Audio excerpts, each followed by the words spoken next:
തന്റെ വിശുദ്ധമായ പ്രബോധനത്തെ ജ്ഞാനിയാക്കട്ടെ. നിന്റെ അതിരങ്ങളിൽ നിന്ന് പുറപ്പെടുന്ന പ്രബോധക വചനം ശ്രവിക്കുന്ന ഏവർക്കും അവിടുന്ന് അതിന്റെ കൃപാധിക്യത്താൽ നിന്നെ നിർമ്മലതർപ്പണമാക്കുകയും ചെയ്യട്ടെ. എന്റെ പ്രബോധനവും ജീവിത രീതിയും ലക്ഷ്യവും വിശ്വാസവും ദീർഘക്ഷമയും സ്നേഹവും സഹനശേഷിയും നീ അടുത്തറിഞ്ഞിട്ടുണ്ടല്ലോ. അതുപോലെ പീഡനങ്ങളും കഷ്ടപ്പാടുകളും അന്ത്യോക്യയിലും ഇക്കോണിയസിലും ലിസ്ത്രായിലും ഞാൻ അനുഭവിച്ച മർദ്ദനങ്ങളും അവയിൽ നിന്നെല്ലാം കർത്താവ് എന്നെ രക്ഷിച്ചു. ഈശോ മിശിഹായി വിശുദ്ധ ജീവിതം നയിക്കുവാൻ ആഗ്രഹിക്കുന്നവരെല്ലാം പീഡിപ്പിക്കപ്പെടും. അതേസമയം ദുഷ്ടരും കപടനാട്യക്കാരും വഞ്ചിച്ചും വഞ്ചിക്കപ്പെട്ടും അടിക്കടി അധപതിക്കും. എന്നാൽ നീ പഠിച്ചിട്ടുള്ളതും നിനക്ക് ബോധ്യപ്പെട്ടിട്ടുള്ളതുമായ കാര്യങ്ങൾ ആരിൽ നിന്നാണ് പഠിച്ചതെന്നോർത്ത് അവയിൽ നിലനിൽക്കുക. ഈശോ മിശിഹായിലുള്ള വിശ്വാസത്തിലൂടെ രക്ഷ പ്രാപിക്കുന്നതിന് നിന്നെ ജ്ഞാനിയാക്കുന്ന വിശുദ്ധ ലിഖിതങ്ങൾ നീ ഭാര്യ മുതൽ അറിഞ്ഞിട്ടുള്ളതാണല്ലോ. നമ്മുടെ കർത്താവായ മിശിഹായ്ക്ക് സ്തുതി.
ലോകത്തിന്റെ പ്രകാശവും സകലത്തിന്റെയും ജീവനുമായ മിശിഹായെ നിന്നെ ഞങ്ങളുടെ പക്കലേക്ക് അയച്ച അനന്തകാരുണ്യത്തിന് എന്നേക്കും സ്തുതി.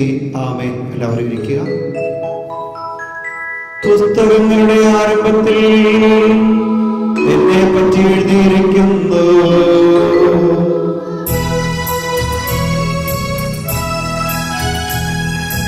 എഴുതി നരകുലരക്ഷകനാം രാജൻ തന്മൊഴികൾ സുവിശേഷ സുവിശേഷത്തിൻ തിരുഗ്രന്ഥം പരിശുദ്ധാത്മനിവേശത്താൽ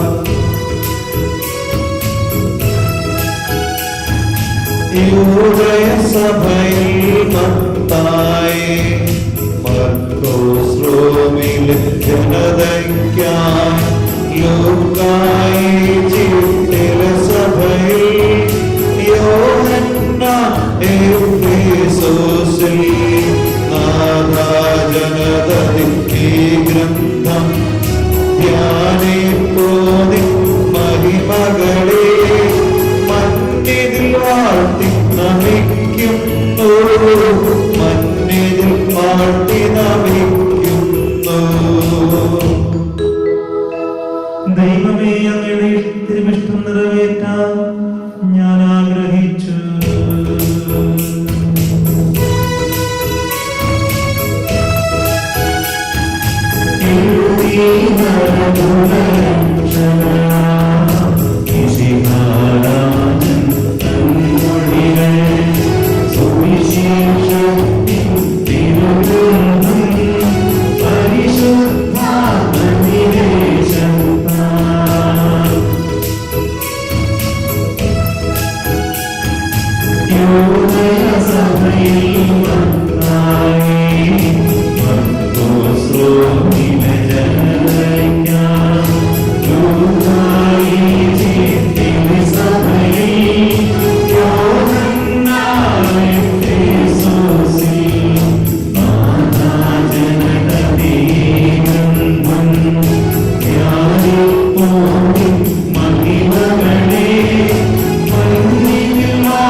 വിശ്വാസികളെ കേൾപ്പിൻ, സൗഖ്യവുമുയരും പകരും മൊഴികൾ മോദാൻ ദൈവകുമാരൻ നരനായി നമ്മെ പൂജിതരാക്കി.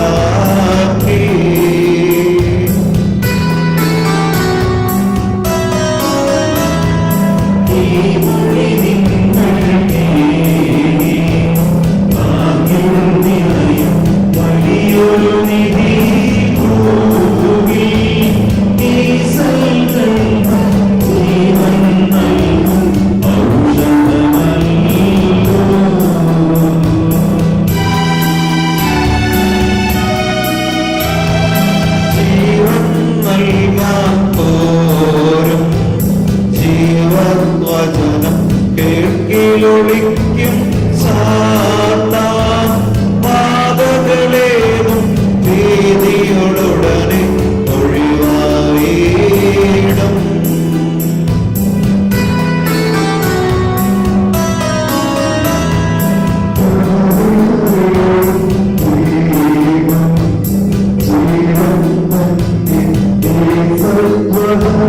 ജീവൻ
നമുക്ക് ശ്രദ്ധാപൂർവം നിന്ന് പരിശുദ്ധ സുവിശേഷം ശ്രവിക്കാം. സമാധാനം നിങ്ങളോടുകൂടെ. വിശുദ്ധാലൂക്കാ അറിയിച്ച നമ്മുടെ കർത്താവ് ഈശോ മിശിഹായുടെ പരിശുദ്ധ സുവിശേഷം. അധ്യായം 4 വാക്യങ്ങൾ 14 മുതൽ. യേശു ആത്മാവിന്റെ ശക്തിയോടുകൂടെ ഗലീലയിലേക്ക് മടങ്ങിപ്പോയി. അവന്റെ കീർത്തി സമീപ പ്രദേശങ്ങളിൽ അങ്ങ് വ്യാപിച്ചു. അവൻ അവരുടെ സിനഗോഗുകളിൽ പഠിപ്പിച്ചുകൊണ്ടിരുന്നു. എല്ലാവരും അവനെ പുകഴ്ത്തി. യേശു താൻ വളർന്ന സ്ഥലമായ നസറത്തിൽ വന്നു. പതിവ് പോലെ ഒരു സാബത്ത് ദിവസം അവൻ അവരുടെ സിനഗോഗിൽ പ്രവേശിച്ച് വായിക്കാൻ എഴുന്നേറ്റ് നിന്നു. ഏശയ്യാ പ്രവാചകന്റെ പുസ്തകം അവന് നൽകപ്പെട്ടു. പുസ്തകം തുറന്നപ്പോൾ ഇപ്രകാരം എഴുതിയിരിക്കുന്നത് അവൻ കണ്ടു: കർത്താവിന്റെ ആത്മാവ് എന്റെ മേലുണ്ട്. ദരിദ്രരെ സുവിശേഷം അറിയിക്കാൻ അവിടുന്ന് എന്നെ അഭിഷേകം ചെയ്തിരിക്കുന്നു. ബന്ധിതർക്ക് മോചനവും അന്ധർക്ക് കാഴ്ചയും അടിച്ചമർത്തപ്പെട്ടവർക്ക് സ്വാതന്ത്ര്യവും കർത്താവിന് സ്വീകാര്യമായ വത്സരവും പ്രഖ്യാപിക്കാൻ അവിടുന്ന് എന്നെ അയച്ചിരിക്കുന്നു. പുസ്തകം അടച്ച് ശുശ്രൂഷകനെ ഏൽപ്പിച്ചതിനു ശേഷം അവൻ ഇരുന്നു. സിനഗോഗിൽ ഉണ്ടായിരുന്ന എല്ലാവരും അവനെ ഉറ്റുനോക്കിക്കൊണ്ടിരുന്നു. അവരോട് പറയാൻ തുടങ്ങി: നിങ്ങൾ കേട്ടിരിക്കെ തന്നെ ഇന്ന് ഈ തിരുവെഴുത്ത് നിറവേറിയിരിക്കുന്നു. എല്ലാവരും അവനെപ്പറ്റി പ്രശംസിച്ച് പറയുകയും അവന്റെ നാവിൽ നിന്ന് പുറപ്പെട്ട കൃപാവശസ് കേട്ട് അത്ഭുതപ്പെടുകയും ചെയ്തു. ഇവൻ ജോസഫിന്റെ മകനല്ലേ എന്ന് അവർ ചോദിച്ചു. അവൻ അവരോട് പറഞ്ഞു: വൈദ്യ, നിന്നെ തന്നെ സുഖപ്പെടുത്തുക എന്ന ചൊല്ല് ഉദ്ധരിച്ചുകൊണ്ട്, തീർച്ചയായും നിങ്ങൾ എന്നോട് കഫർനാമിൽ നീ ചെയ്ത അത്ഭുതങ്ങൾ ഇവിടെ സ്വന്തം സ്ഥലത്തും ചെയ്യുക എന്ന് പറയും. എന്നാൽ സത്യമായി ഞാൻ നിങ്ങളോട് പറയുന്നു, ഒരു പ്രവാചകനും സ്വന്തം നാട്ടിൽ സ്വീകരിക്കപ്പെടുന്നില്ല. ഇരിക്കാം. ഇപ്പോൾ നമ്മോട് വചനം പങ്കുവയ്ക്കുന്നത് ബഹുമാനപ്പെട്ട ഡീക്കൻ റിജോ മട്ടത്തിലാണ്. ഒരു നിമിഷം നമുക്ക് പ്രാർത്ഥിക്കാം.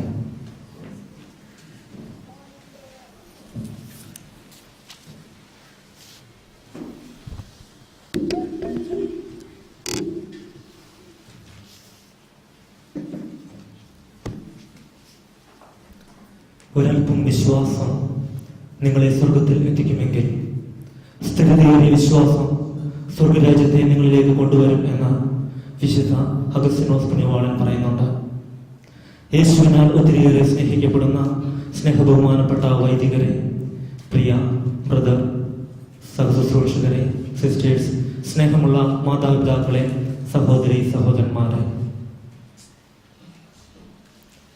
വേദപാഠ ക്ലാസ്സിൽ സന്ദർശനം നടത്തുകയായിരുന്നു വികാരി അച്ഛൻ. ഓരോ കാലങ്ങളെ പറ്റി, ആരാധന ക്രമവത്സരത്തിലെ ഓരോ കാലങ്ങളെ പറ്റി പഠിപ്പിക്കുമ്പോൾ അച്ഛൻ പറഞ്ഞു, ഇന്നു മുതൽ നമ്മൾ ദഹന കാലത്തിലേക്ക് പ്രവേശിക്കുകയാണ് എന്ന്. ദനഹ എന്നതിന് പകരം ദഹന എന്ന് ആയതേ ഉള്ളൂ.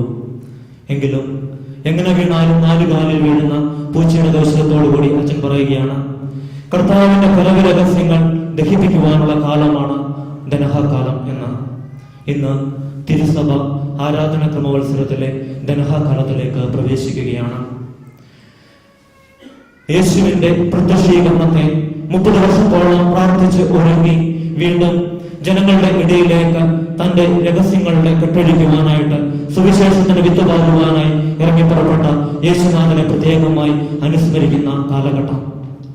ദൈവത്തെ പറ്റി ചിന്തിക്കുവാനും യേശുവിന്റെ വചനങ്ങളെ പറ്റി കൂടുതൽ ധ്യാനിക്കുവാനും ആ വചനങ്ങൾ ജീവിതത്തിലേക്ക് പ്രാവർത്തികമാക്കുവാനുമുള്ള കാലഘട്ടം. ഈ കാലഘട്ടത്തിൽ നമ്മൾ വിശ്വാസ വളർച്ചാ ധ്യാനത്തിലൂടെ കടന്നു പോവുകയായിരുന്നു. വചനങ്ങൾ ശ്രവിച്ച്, വചനങ്ങൾ കേട്ട്, വചനങ്ങൾ ജീവിതത്തിലേക്ക് സ്വീകരിച്ചുകൊണ്ട് യേശുവിന്റെ വചനത്തിന് സാക്ഷികളാകുവാൻ വേണ്ടി നമ്മളെ തന്നെ ഒരാഴ്ചയായിട്ട് നമ്മൾ ഒരുക്കുകയായിരുന്നു.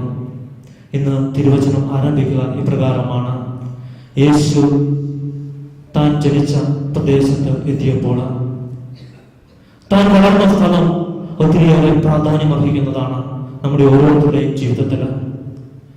വളർന്ന സ്ഥലത്തിന് ഒരുപാട് പ്രത്യേകതകളുണ്ട്. നമ്മുടെയൊക്കെ രൂപീകരണം നടന്ന സ്ഥലമാണ് അത്. വിശ്വാസത്തിന്റെ വളർച്ചയുടെ അല്ലെങ്കിൽ അടിവേരുകളുടെ എല്ലാം തുടക്കം അവിടെ നിന്നാണ്.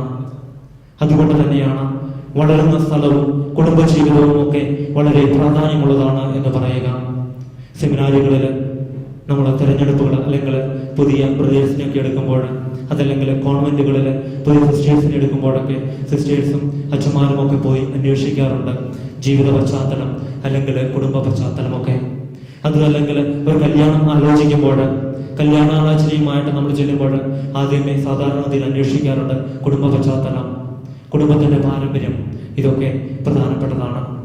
യേശുവിന്റെ വളർച്ചയിൽ പ്രത്യേകമായ സ്ഥാനം താൻ വളർന്നു വന്ന സ്ഥലത്ത് ഉണ്ടായിരുന്നു. യേശുവിന് സിനഗോഗിൽ വെച്ച് തന്റെ ആദ്യത്തെയും അവസാനത്തെയും എന്ന് പറയാം ഒരു പ്രസംഗം നടത്തുകയാണ്. മനോഹരമായ ഒറ്റ വാക്കിൽ ഒരു പ്രസംഗം. കടിച്ചാൽ കൊടുക്കാത്ത യേശയ്യാ പ്രവാചകന്റെ തിരുവചനങ്ങൾ ഒറ്റ വാക്കിൽ യേശുനാഥൻ ഒരു ഹോമിൽ നൽകുകയാണ്. നിങ്ങൾ കേട്ടിരിക്കുമ്പോൾ തന്നെ ഈ വചനങ്ങൾ പൂർത്തീകരിച്ചിരിക്കുന്നു എന്ന്.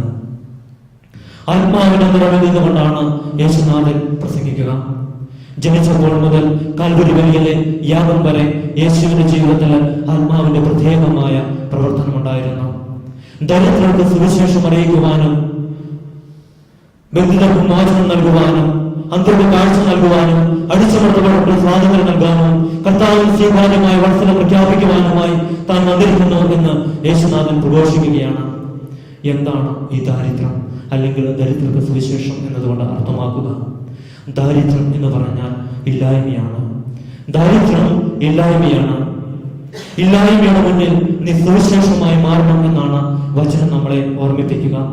സമ്പത്തിന്റെ ഇല്ലായ്മയായിരിക്കാം, അറിവില്ലായ്മയുടെ ഇല്ലായ്മയായിരിക്കാം, ആശ്രയമില്ലാത്തതിന്റെ ഇല്ലായ്മയായിരിക്കാം, വിശ്വാസമില്ലാത്തതിന്റെ ഇല്ലായ്മയായിരിക്കാം, പാപ സാഹചര്യത്തിൽ ജീവിക്കുന്നതിന്റെ നന്മകൾ കുറഞ്ഞതിന്റെ ഇല്ലായ്മയായിരിക്കാം. ഇത്തരം ഇല്ലായ്മകളിൽ ആരോഗ്യമുള്ളവൻ ആരോഗ്യമില്ലാത്തവർക്ക് സമ്പത്തായിട്ട് മാറണം. ധനമുള്ളവർ ധനമില്ലാത്തവർക്ക്, ആശ്രയമില്ലാത്തവർക്ക് ആശ്രയമുള്ളവരായി മാറണം എന്ന് വചനം നമ്മെ ഓർമ്മിപ്പിക്കുന്നു. അപ്പോൾ ബന്ധിതർക്ക് മോചനം നൽകുവാനും, അടിച്ചമർത്തവർക്ക് സ്വാതന്ത്ര്യം നൽകാനും, കർത്താവിന് സ്വീകാര്യമായ വത്സരത്തിലെ അടയാളങ്ങളായി മാറുവാനും നമുക്ക് സാധിക്കും.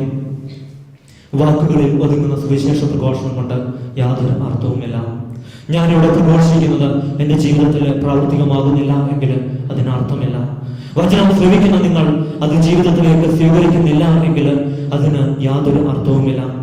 കാനായിൽ വെള്ളം വീഞ്ഞാക്കിയപ്പോഴും, കുഷ്ഠരോഗികളെയും തളർവാദ രോഗികളെയും സുഖപ്പെടുത്തിയപ്പോഴും, അന്ധർക്ക് കാഴ്ച നൽകിയപ്പോഴും, പാപിനിക്ക് മോചനം നൽകിയപ്പോഴും, കൊടുങ്കാറ്റിനെ ശാന്തമാക്കിയപ്പോഴും, രക്തസ്രാവക്കാരെ സുഖപ്പെടുത്തിയപ്പോഴും, ജയദാസിന്റെ മകളെ ഉയർപ്പിച്ചപ്പോഴും, ശിഷ്യർക്ക് പ്രാതൽ ഒരുക്കി സ്നേഹപൂർവ്വം കാത്തിരുന്നപ്പോഴും, അവസാനമായി കാൽവരി ബലിയിൽ തന്റെ ജീവൻ പാപികളായി നമുക്ക് ഓരോരുത്തർക്കും വേണ്ടി പങ്കുവെച്ചപ്പോഴും യേശുനാഥൻ ജീവിക്കുന്ന താൻ പ്രഘോഷിച്ച സുവിശേഷത്തിന്റെ വക്താവ് ആകുകയായിരുന്നു. ആ സുവിശേഷത്തിന്റെ വക്താക്കളാകുവാനാണ് യേശു ഇന്ന് നമ്മെ സ്നേഹപൂർവ്വം ക്ഷണിക്കുക. വചനമാംസമായി വിശുദ്ധ ബലിയിൽ അവതരിക്കുമ്പോൾ, വിശുദ്ധ കുർബാന സ്വീകരിക്കുമ്പോൾ ആ വചനം ജീവിതത്തിലേക്ക് പ്രാവർത്തികമാക്കുവാൻ നമുക്ക് ഓരോരുത്തർക്കും സാധിക്കണം. വചനം ജീവിച്ചു തുടങ്ങുമ്പോൾ അതൊരിക്കലും മധുരതരമാകണമെന്നില്ല. വചനം കേൾക്കുവാൻ എളുപ്പമാണ്, പക്ഷേ ജീവിതത്തിൽ പ്രാവർത്തികമാക്കുവാൻ ഒത്തിരി ബുദ്ധിമുട്ടാണ്. വെളിപാടിന്റെ പുസ്തകം 10-ാം അധ്യായം 8-ാം വാക്യം ഇപ്രകാരം പറയുന്നുണ്ട്: വചനം ഭക്ഷിക്കുവാൻ തുടങ്ങിയപ്പോൾ അത് നാവിൽ മധുരമുള്ളതായിരുന്നു, എന്നാൽ ഉദരത്തിലേക്ക് വന്നപ്പോൾ അത് കയ്പുള്ളതായി മാറി എന്ന്. പരുപരുത്ത ജീവിത സാഹചര്യങ്ങളിൽ പ്രിയപ്പെട്ടവരെ, വചനം ജീവിതത്തിന്റെ ഭാഗമാക്കുവാൻ നമുക്ക് സാധിക്കണം. ദൈവത്തിന്റെ ഓരോ വിളിയും അസ്വസ്ഥതയുടെ കുരിശ് ചുമക്കുവാനുള്ള വിളിയാണ്. ലൂക്കായുടെ സുവിശേഷം 1-ാം അധ്യായം 29-ാം വാക്യത്തിൽ നമ്മൾ കാണുന്നുണ്ട്: ദൈവകൃപ നിറഞ്ഞവളെ സ്വസ്തി, കർത്താവ് നിന്നോട് കൂടെ എന്ന് പറഞ്ഞുകൊണ്ട് ദൈവദൂതൻ മറിയത്തെ അഭിസംബോധന ചെയ്യുന്നുണ്ട്. ഈ വചനം കേട്ട മറിയം അസ്വസ്ഥയായി എന്നാണ് തിരുവചനം രേഖപ്പെടുത്തുക. കാരണം ദൈവവചനം കടന്നു ചെന്നിട്ടുള്ളവരെല്ലാം തന്നെ അസ്വസ്ഥരായിട്ടുണ്ട്. ഉൽപ്പത്തിയുടെ പുസ്തകത്തിൽ നമ്മൾ കാണുന്നുണ്ട് അബ്രാഹത്തിന്റെ ജീവിതം. അബ്രാഹത്തോട് ദൈവം പറഞ്ഞു, ഭയപ്പെടേണ്ട. മുൾപ്പടർപ്പിൽ നിന്ന് മോശ ദൈവത്തിന്റെ സ്വരം ശ്രവിക്കുമ്പോൾ മോശയും അസ്വസ്ഥനാകുന്നുണ്ട്. മോശയോട് ദൈവം പറയുന്നുണ്ട്, ഭയപ്പെടേണ്ട മോശ. അതുപോലെ തന്നെ നിദ്രയിൽ നിന്ന് ഉണർന്ന് ഉറക്കം നഷ്ടപ്പെട്ട് ദൈവത്തിന്റെ വിളി കേട്ട് അങ്ങോട്ടും ഇങ്ങോട്ടും ഓടി നടക്കുകയാണ് സാമുവേല്. കർത്താവെ ഞാൻ അശുദ്ധനാണ് എന്നാണ് യെശയ്യാ പ്രവാചകൻ പറയുക. ഞാൻ പാപിയാണ് എന്ന് ശിമെയോൻ നെഞ്ചത്തൊടിച്ചുകൊണ്ട് നിലവിളിക്കുന്നുണ്ട്. വചനം നിങ്ങളുടെ ജീവിതത്തിൽ അസ്വസ്ഥപ്പെടുത്തുന്നുണ്ട് എങ്കിൽ സന്തോഷിക്കുക. കാരണം വചനത്തിന് നിങ്ങളുടെ ജീവിതത്തിൽ സ്വാധീനം ചെലുത്താൻ തുടങ്ങിയിട്ടുണ്ട് എന്നാണ് അതിന്റെ അർത്ഥം. എബ്രായർക്കുള്ള ലേഖനം 4-13 തിരുലിഖിതങ്ങൾ ഇപ്രകാരം നമ്മെ ഓർമ്മിപ്പിക്കുന്നുണ്ട്. ദൈവത്തിന്റെ വചനം സജീവവും ഊർജ്ജസ്വലവും ഇരുതല വാളിനേക്കാൾ മൂർച്ചയേറിയതുമാണ്. ചേതനയിലും സന്ധിബന്ധങ്ങളിലും മനുഷ്യരിൽ തുളച്ചു കയറി ഹൃദയവിചാരങ്ങളെയും നിയോഗങ്ങളെയും വിവേചിക്കുന്നതുമാണ്. അതുകൊണ്ട് തന്നെ വചനം നമ്മെ അസ്വസ്ഥപ്പെടുത്തുന്നുണ്ട് എങ്കിൽ സന്തോഷിക്കുക. ഒപ്പം വചനത്തിന് നിങ്ങളുടെ ജീവിതത്തിൽ, എന്റെ ജീവിതത്തിൽ പൂർത്തീകരിക്കുവാനുള്ള അനുവാദം നൽകേണ്ടത് നാം ഓരോരുത്തരുമാണ്. പ്രിയപ്പെട്ടവരെ, അനുസരണം മാതാവിനെ, പരിശുദ്ധ അമ്മയെ ലോകത്തിന്റെ മുഴുവൻ അമ്മയാക്കി മാറ്റി. അബ്രാഹത്തെ വിശ്വാസികളുടെ പിതാവാക്കി മാറ്റി. മോശയെ ഇസ്രായേലിന്റെ രക്ഷകനാക്കി മാറ്റി. ജോസഫിനെ പൂർവ്വപിതാവാക്കി മാറ്റി. ശിമയോനെ, തള്ളിപ്പറഞ്ഞ ശിമയോനെ ആണ് സഭയുടെ ആദ്യ മാർപ്പാപ്പയാക്കി അനുസരണം മാറ്റുക. പ്രിയപ്പെട്ടവരെ, വെല്ലുവിളികൾ ഏറ്റെടുക്കുക. വചനത്തിന്റെ വെല്ലുവിളികൾ ഏറ്റെടുക്കുക. ഒരാഴ്ചക്കാലം നാം ശ്രമിച്ച വചനത്തിന്റെ വെല്ലുവിളികൾ സ്നേഹപൂർവ്വം നമുക്ക് ഹൃദയത്തിൽ ഏറ്റെടുക്കാം. വചനം ഏറ്റെടുക്കണമെങ്കിൽ ചില സഹനങ്ങളും ജീവിതത്തിൽ ഏറ്റെടുത്തേ മതിയാകൂ. ഒരു കച്ചവടക്കാരന് കള്ളം പറയാതിരിക്കുക വലിയ ഒരു വെല്ലുവിളിയാണ്. ഉദ്യോഗസ്ഥന് കൈക്കൂലി വാങ്ങാതിരിക്കുക എന്നുള്ളത് വലിയ ഒരു വെല്ലുവിളിയാണ്. കർഷകന് തന്റെ കൃഷിയിൽ അല്പസ്വല്പം മായം ചേർക്കാതിരിക്കുക, രാസവളങ്ങൾ പ്രയോഗിക്കാതിരിക്കുക എന്നുള്ളത് വലിയ ഒരു വെല്ലുവിളിയാണ്. ഹൃദയത്തെ തരവിധമാക്കുന്ന സീരിയൽസിന്റെ കാലത്ത് അമ്മയും അനിയത്തെയും ചന്ദനമഴയും ഭാഗ്യദേവതയും ഒക്കെ ചാന്തുകൊണ്ടുമൊക്കെ ഉറക്കം വരാതെ നിങ്ങളുടെ സായാഹ്നങ്ങളെ ടിവിയിൽ സീരിയലിന് മുന്നിൽ പിടിച്ചിറത്തുമ്പോൾ മുടക്കം കൂടാതെ സന്ധ്യാപ്രാർത്ഥന ചെല്ലുക എന്നുള്ളത് അമ്മമാരെ നിങ്ങൾക്ക് വലിയ ഒരു വെല്ലുവിളിയാണ്. ചിലപ്പോൾ ധ്യാനമൊക്കെ കഴിഞ്ഞ് കുറച്ച് ദിവസത്തേക്ക് വളരെ തീഷ്ണതയായിരിക്കും. ആ തീഷ്ണത നഷ്ടപ്പെടാതിരിക്കണമെങ്കിൽ തീഷ്ണതയോടുകൂടി പ്രാർത്ഥനയിൽ സ്ഥിരതയുള്ളവരായിരിക്കണം. എങ്കിൽ മാത്രമേ നാം കൂടി ധ്യാനത്തിന്, വിശ്വാസത്തിന് വളർച്ച ജീവിതത്തിൽ ഉണ്ടാവുകയുള്ളൂ എന്ന് ഈ അൾത്താരയിൽ വെച്ച് സ്നേഹപൂർവ്വം ഓർമ്മിപ്പിക്കുവാനും കൂടി ഞാൻ ഈ അവസരം ഉപയോഗിക്കുകയാണ്. സുവിശേഷത്തിൽ നമ്മളൊരു കഥ കാണുന്നുണ്ട്. വസ്ത്രാഞ്ചലത്തിൽ സ്പർശിച്ച സ്ത്രീയുടെ കഥ. അവൾക്ക് സൗഖ്യം കിട്ടി. പക്ഷേ പിന്നീട് സുവിശേഷ താളുകളിൽ അവളെ നമ്മളെ കണ്ടെത്തുന്നില്ല.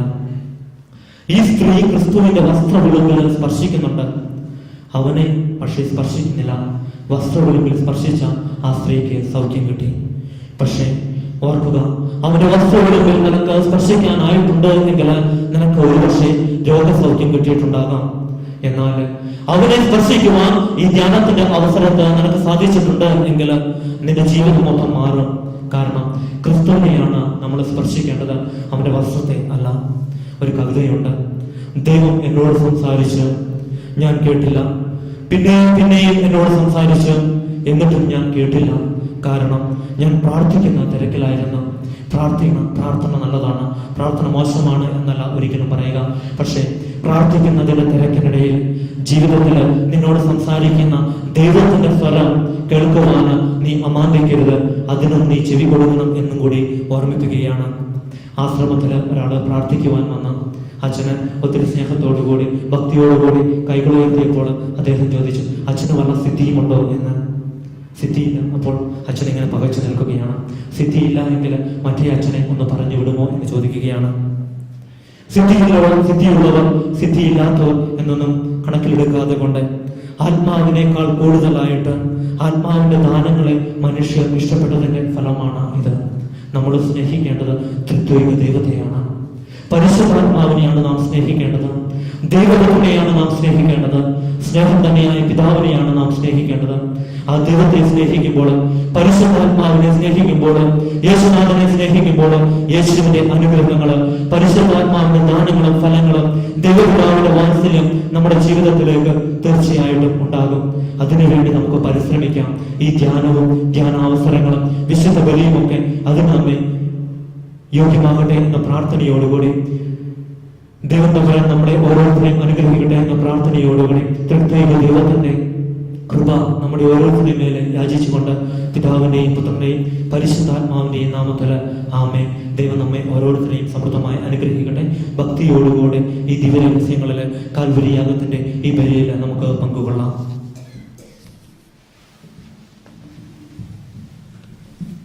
നമുക്ക് നമുക്കെല്ലാവർക്കും സന്തോഷത്തോടെ ഭക്തിയോടെ ഇവിടെ നിന്ന് കർത്താവെ ഞങ്ങളുടെ മേൽ കൃപയുണ്ടാകണമേ എന്ന് പ്രാർത്ഥിക്കാം. കർത്താവേ, ഞങ്ങളുടെ മേൽ കൃപയുണ്ടാകണമേ.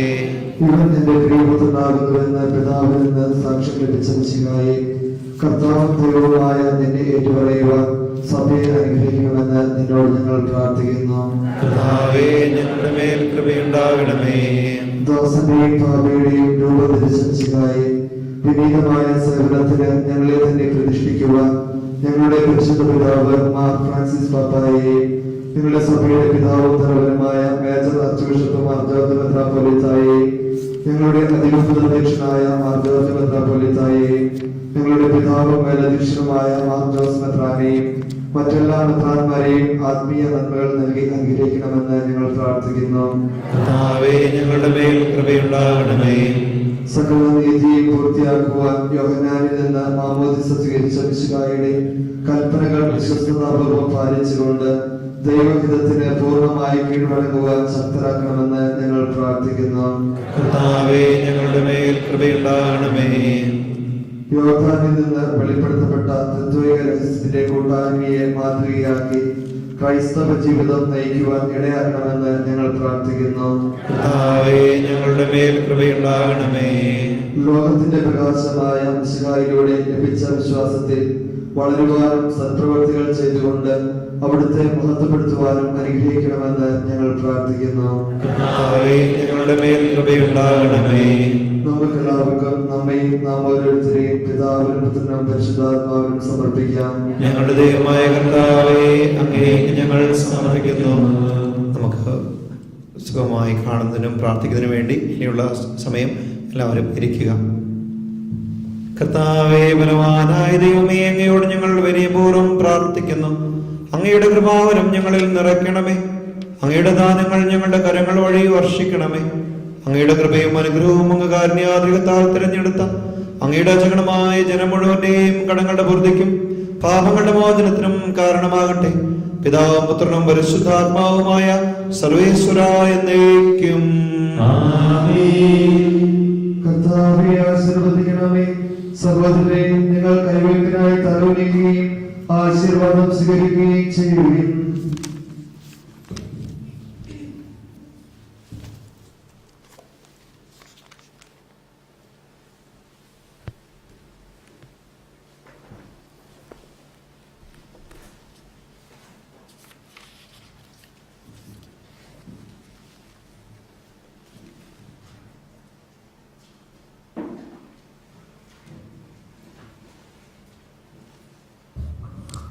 കർത്താവേ, ശക്തനായ ദൈവമേ, അങ്ങയുടെ വിശുദ്ധൻ കഠിനമായ പീഡകൾ അനുഭവിച്ച് വേണ്ടെടുത്ത അജഗണമായ പരിശുദ്ധത്തോടിയ സ്വഭാവയുടേതാകുന്നു.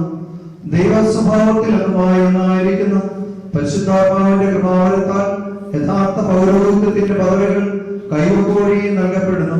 വിശ്വാസികൾക്ക് ആത്മീയ ശുശ്രൂഷ ചെയ്യുന്നതിന് പരിശുദ്ധമായ സഭാ ശരീരത്തിലെ സവിശേഷ അംഗങ്ങളാകുവാൻ നിസ്സാരരും ബലഹീനരുമായ ഞങ്ങളെ ഇന്ന് കാരുണ്യാഗ്രഹത്താൽ യോഗ്യരാക്കി.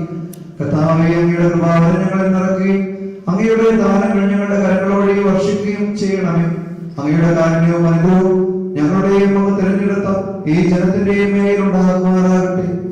കരുണാനിധിയായ ദൈവമേ, ഞങ്ങളെല്ലാവരും ഒന്നു ചേർന്ന് അങ്ങയെ ഞങ്ങളുമായി ബന്ധപ്പെടുത്തുന്ന നീതിയുടെ പ്രവൃത്തികളാൽ ജീവിതകാലം മുഴുവനും അങ്ങയെ ഊർജിതം പ്രീതിപ്പെടുത്തുവാൻ ഞങ്ങളെ അനുഗ്രഹിക്കണമേ. അങ്ങേക്ക് സ്തുതിയും ബഹുമാനവും കൃതജ്ഞതയും ആരാധനയും നിരന്തരം സമർപ്പിക്കുവാൻ ഞങ്ങളെ യോഗ്യരാക്കുകയും ചെയ്യണമേ. പിതാവും പുത്രനും പരിശുദ്ധാത്മാവുമായ സർവേശ്വരായ എന്നേക്കും. മാമോദിസ സ്വീകരിക്കുകയും ജീവന്റെ അടയാളത്താൽ മുദ്രരാകുകയും ചെയ്തവർ ഭക്തിയോടും ശ്രദ്ധയോടും കൂടി വിശുദ്ധ രഹസ്യങ്ങളിൽ പങ്കുകൊള്ളട്ടെ.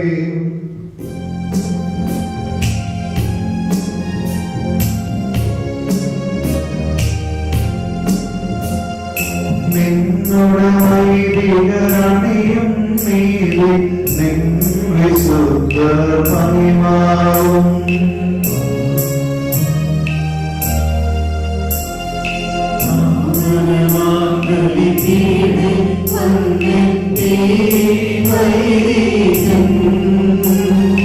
സ്വർഗത്തേക്കു കരങ്ങളുയർത്തിയവൻ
സ്വർഗ്ഗത്തിൽ